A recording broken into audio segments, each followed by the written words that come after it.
आऊज़ु बिल्लाहि मिनश शैतानिर रजीम बिस्मिल्लाहिर्रहमानिर्रहीम वबिही नस्तईन व हुवा खैरुल मुईन। नाज़रीन किराम अस्सलामु अलैकुम व रहमतुल्लाहि व बरकातुहू। गुफ्तगू हमारी मुब्तलाते रोज़ा में चल रही थी और अभी तक जो हमने गुज़िश्ता किस्तों में बयान किया वो मुब्तलाते रोज़ा थे। आज की इस किस्त के ज़रिए से हम मकरूहात रोज़ों को बयान करेंगे और कुछ ऐसी मिसालों को पेश करेंगे जो उमूमन रोज़मर्रा की ज़िंदगी में हमें पेश आती हैं और उनसे मुताल्लिक़ शरई अहकाम को बयान करेंगे। तबन जैसे कि हम बयान फरमाते आए हैं कि जो फतावे हम बयान फरमा रहे हैं ये आयतुल्लाह सैयद अली हुसैनी सिस्तानी दामज़िल्लहु साहब के फ़तावों की रोशनी में हैं और दिगर मराज-ए-ज़ाम के फ़तावे भी तकरीबन मिलते जुलते हैं इन्हीं फ़तावों से। मकरूहात रोज़ा में से जो मकरूह है, और इससे पहले कि हम एक और बात बयान कर दें कि कई मकरूहात हमें मिलते हैं लेकिन जो उमूमन इंसान की नॉर्मल आदी ज़िंदगी में पाए जाते हैं उनको बयान करने लगे हैं। सबसे पहला सुरमा लगाना, और सुरमा इस अंदाज़ में लगाना कि उसकी खुशबू उसका जायका इंसान के हलक तक पहुंच जाए। ऐसा करना रोज़े को बातिल नहीं करता, अगरचे मकरूह है, यानी अगर करेंगे तो सवाब में कमी है और ना करना बेहतर है। दूसरा मकरूह बेवजह कुल्ली करना। इंसान बसा औकात वज़ू की गर्ज़ से या किसी और गर्ज़ से कुल्ली करता है, ऐसा करना मकरूह नहीं, लेकिन बेवजह बेमकसद कुल्ली करना ये मकरूहात रोज़ा में शुमार होता है।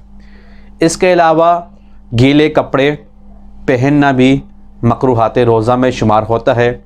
इसके अलावा खून निकालना, यानी खून का अतिया ब्लड डोनेशन कराना इस अंदाज़ में कि जिस्म में कमज़ोरी वाक़ हो, तो ये भी मकरूहात रोज़ा का मुअज्जिब बनता है। इसके अलावा जो मकरूहात रोज़ा में है वो है गीली मिसवाक से दाँत साफ़ करना। अगर मिसवाक जो आप कर रहे हैं वो गीली है तो ऐसा करना मकरूहात रोज़ा में से है। इसके अलावा जो मकरूहात रोज़ा में से है वो है कसरत के साथ हम्माम जाना, कसरत के साथ बैतुल खला जाना भी मकरूहात रोज़ा में शुमार होता है। इसके अलावा हमें बहुत से मकरूहात मिलते हैं, यहाँ तक कि हमें अहादीस और रिवायत मिलती है। जैसे कि एक हदीस आपकी समात के नज़र करने लगा हूँ। हदीस मासूम है, इज़ा सुमतुम फहफ़ज़ू अलसिनतकुम अनिल किज़्ब। आदाब रोज़ा कह लीजिए कि आदाब रोज़ा में से ये है कि इंसान जब रोज़ा रखे तो न सिर्फ रोज़ा जिस्मानी हो बल्कि उसके तमाम जिस्मों का रोज़ा हो।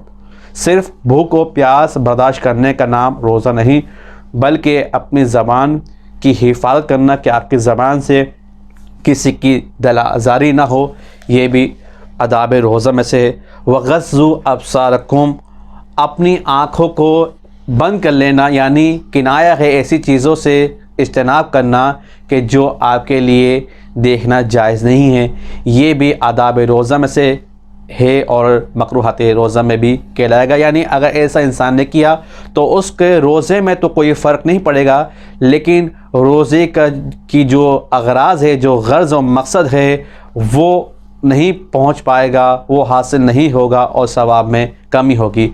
इसी के साथ हम आखिरी बात बयान करेंगे, वो मिसाल कि जो उमूमन इंसान के साथ रोज़े के हालत में पेश आती है, वो ये कि फ़र्ज़ कीजिए अगर कोई साहिब औलाद है और वो अपनी औलाद को खाना चबा के अपने मुंह से निवाले बना बना के खिलाता है, या फ़र्ज़ कर लीजिए जैसे कि घरों में ख़वातीन खाना पकाते वक्त खाने का जायका चेक करने के लिए शोरबे को थोड़ा सा मुंह में लेती हैं, ऐसी हालत में क्या हुक्म है? क्या ऐसा करना रोज़े को बातिल कर देता है? नहीं, ऐसा फ़ेल रोज़े को बातिल नहीं करता उस वक्त तक जब तक ये चीज़ हलक तक ना उतर जाए। फ़र्ज़ कीजिए अगर कोई बाप अपने बेटे को निवाला चबा कर देता है और वो निवाला और उस निवाले का जायका और उस निवाले के अज्जा हलक तक नहीं पहुँचते तो ऐसा फ़ेल मुब्तलाते रोज़ा में से नहीं है। और इसी तरह से वो खातून जो खाना पकाते वक्त शोरबा या कोई भी चीज़ अपने मुंह में लेके जाती है जायके को चखने के लिए, तो अगर वो चीज़ उसके हलक तक नहीं जाती तो वो फ़ेल रोज़े को बातिल नहीं करता। यहाँ पे फ़र्ज़ करें एक शिक इस मसले से निकलती है।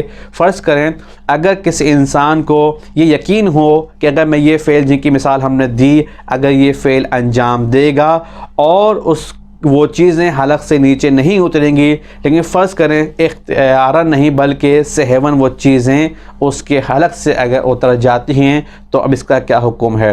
तो ऐसी सूरत में चूँकि ये फ़ेल गैर इख्तियारी हुआ है, ऐसी सूरत में उसका रोज़ा बातिल नहीं होगा। वमा अलैना इल्लल बलागुल मुबीन।